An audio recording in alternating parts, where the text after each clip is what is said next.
Good morning, Bermuda race fans. This is Dobbs Davis giving you the Tuesday, 24 June race analysis for the 2014 Newport Bermuda race. It's still light air going out there. Let's have a look at our Pantanius race tracker. Here's where everybody is at the moment.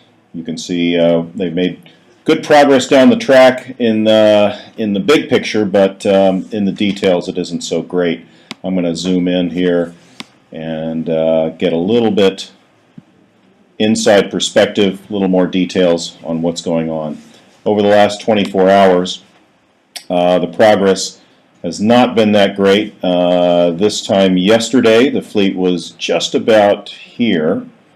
And then as we scroll forward, look carefully at how the boats are moving. There's still a lot of random courses being made, a lot of squiggling around. That's boats trying to drift around in the rain squalls and in light air, searching for breeze.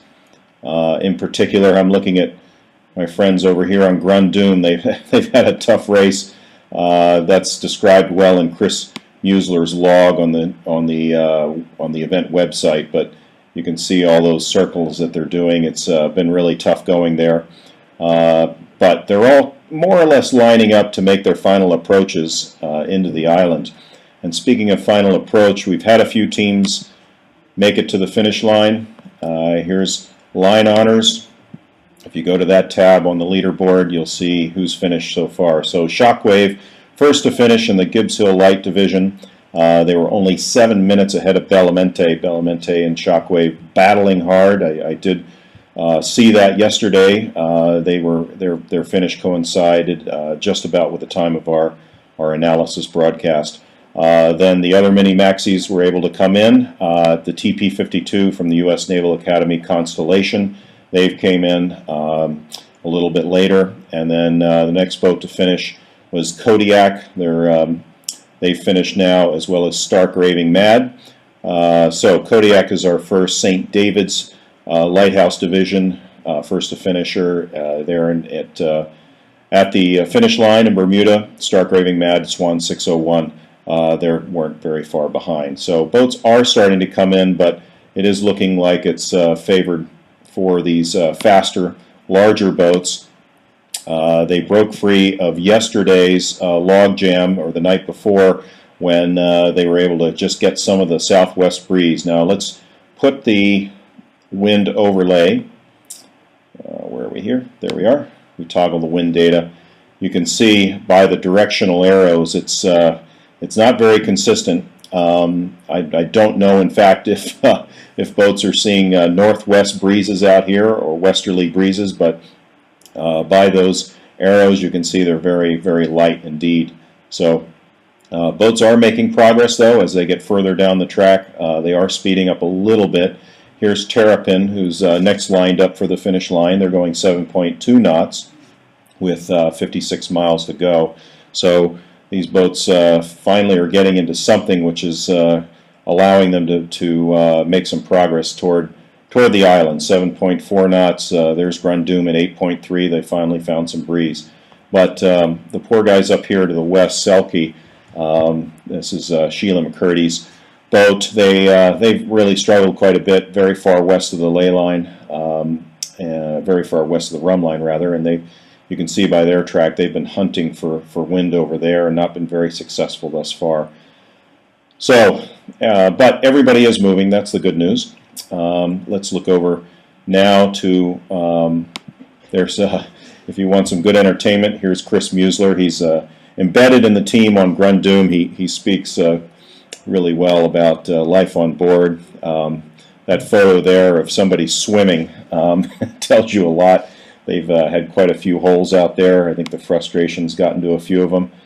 Getting some relief from that by jumping in the water is certainly not recommended. The safety guys wouldn't like that, but sometimes you need some entertainment. So anyway, this is a really good read. I do recommend it. Here's our weather analysis. As you can see, this frontal boundary here, which has been crossing the racetrack. Racetrack is about from here down to about here. It's been moving south with the fleet, which has been good news, bad news. In some In some cases, that's provided some wind in the rain squalls, but it's not very consistent in its direction or even intensity. So it's very much stop and go sailing. Again, another good news, bad news situation is that this is predicted in the next 24 hours to start to dissipate. If we go even further out here for late tonight, you can see that its frontal boundary is just about gone. There are still some patches of clouds out there, but you can see by these wide isobar spacings that it's very light wind indeed. So still a lot of light air battling ahead for the team still out there in the course. Again, good news is that maybe the squalls won't be quite so strong and the cloud cover won't be there, but certainly baking in the sunshine and light air is no fun either. So my hope is that this time tomorrow we'll see more progress down the track. We'll have more of these teams just making final approaches.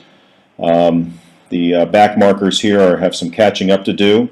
We'll start to, this time tomorrow, be looking at results. I think it's still a little bit too early to call, but I think the windows are going to start closing here for some of the slower rated boats in the back to be able to catch their rivals that are faster. And I think the bulk of this will start showing up tomorrow. We'll see if any of the slower boats are able to correct out to get to the faster boats for the final trophies.